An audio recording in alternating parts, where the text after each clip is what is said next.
নমস্কার বন্ধুরা, এক্সপ্লোরার কাপের আরেকটি নতুন ভিডিওয়ে আপনাদের সকলকে স্বাগতম। আজকে আমি আপনাদেরকে ভ্রমণ করে দেখাবো মুকুটমণিপুরে অবস্থিত খুব সুন্দর একটা মন্দির, সেটা হচ্ছে পরেশনাথ মন্দির। আর এটা একদম পাহাড়ের চূড়ায় অবস্থিত। আর এই মন্দিরটা থেকে মুকুটমণিপুর ড্যামের যে ভিউটা অসাধারণ লাগে। হ্যাঁ বন্ধুরা, মুকুটমণিপুর বলতে প্রথমেই আমাদের সকলের মাথায় যেটা আসে সেটা হলো এই সুবিশাল ড্যাম। আর এটি পশ্চিমবঙ্গের অন্যতম বড় একটা ড্যাম, বড় জলাধারও বলতে পারেন।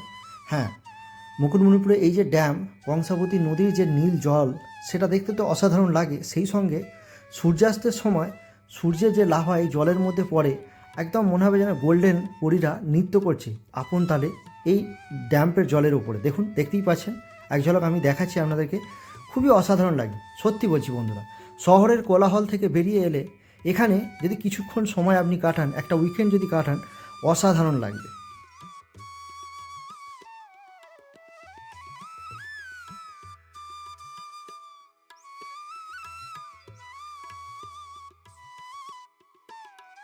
চলুন একটু জেনে নিই ওখানকার যে পুরোহিত, পরেশনাথ মন্দিরের যে পুরোহিত, ওনার থেকে একটু পরেশনাথ মন্দিরের অজানা ইতিহাস। চলুন একটু শুনে নিই।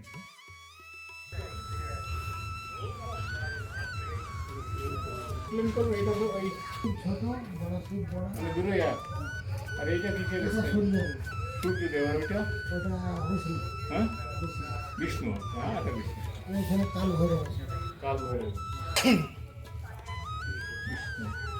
এইগুলো সব আপনার এখানে ছিল না, তো ধানটা করতে করতে ভেতর দিকে ছিল, ওই পেয়েছিল মাটির তলায় গেছিল। আচ্ছা, সেখানে তুলে এইগুলো এনে ঘিরে ধানটার বয়স যতদিন ততদিন এই টেম্পলের ততদিন। আর এগুলো মাটির তলায় ওখানে পড়েছিল, তার মানে এর আগে এখানে কোনো বসতি ছিল বহু আগে। বসতি তো ছিল, 157টা গ্রাম তুলে দিয়ে প্রজেক্টটা বানানো হয়েছে। আচ্ছা আচ্ছা, বাড়ি, বাজার, দোকান, হাই স্কুল, প্রাইমারি স্কুল সব কিছু ছিল। ছিল এখানে অঞ্চল অফিস ভিতরে সব ছিল, সেসব। সেগুলো তুলে দিয়ে প্রজেক্টটা। আর এই শিবটা ওই এলাকায় অতগুলো ওই ইয়েতে ছিল আপনার, ওখানে মেলা হয়তো, পুজো হতো, সেটা তুলে ট্রান্সফার। যেমন এই মূর্তি, ওইটাই মেন মূর্তি ওখানে ছিল, আর এটাই তুলে আনা হয়েছে। ওইগুলো পাওয়া গেছে বলে বাবার কাছাকাছি রেখে দিয়েছে। আরও কিছু কিছু বাইরেও নিয়ে গেছে, যেমন বলছিল কোনো মূর্তি বুদ্ধ আমলের, কোনো মূর্তি স্যানরাজের, কোনো মূর্তি জৈন আমলের, এইসব আর কি মাটির তলাতেই এগুলো সব পাওয়া গেছে। ঠিক আছে, ওই যে শিব বললেন ওরকম 5-7টা পাওয়া গেছে ছোটো। তুলে নিয়ে গেছে। এই যে সারটাও 5টা ছিল, এইটা ওইটা। এগুলো খুঁড়তে করতে পাওয়া গেছে, এগুলো ওই যে বসতি ছিল। মন্দিরটি খুবই শান্ত এবং পবিত্র পরিবেশে ঘেরা।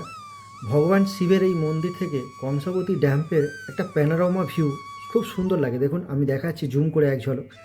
অসাধারণ।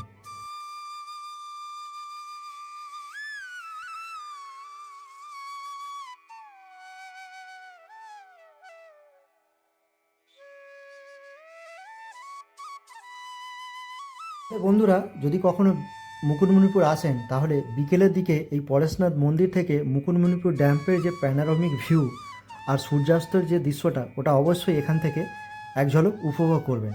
আর সূর্যাস্ত এবং প্যানোরামা ভিউ দেখার জন্য এই পরেশনাথ মন্দিরে একটা সুন্দর ভিউ পয়েন্টও করা আছে। ওখান থেকে আপনারা চাইলে এই পুরো দৃশ্যটা আপনারা দেখতে পারেন।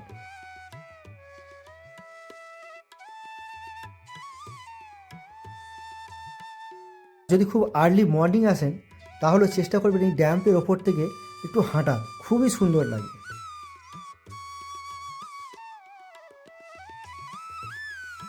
তাহলে বন্ধুরা, আজকে ভিডিওটা এখানেই শেষ করছি। যদি ভালো লাগে তাহলে অবশ্যই একটা লাইক করে দেবেন, আর আমাদের সাপোর্ট করার জন্য আমাদের চ্যানেলটাকে সাবস্ক্রাইব করে নেবেন। আবার দেখা হবে অন্য কোনো এক জায়গার গল্প নিয়ে, অন্য কোনো জায়গার এক দৃশ্য নিয়ে। ভালো থাকবেন, সুস্থ থাকবেন, বাই।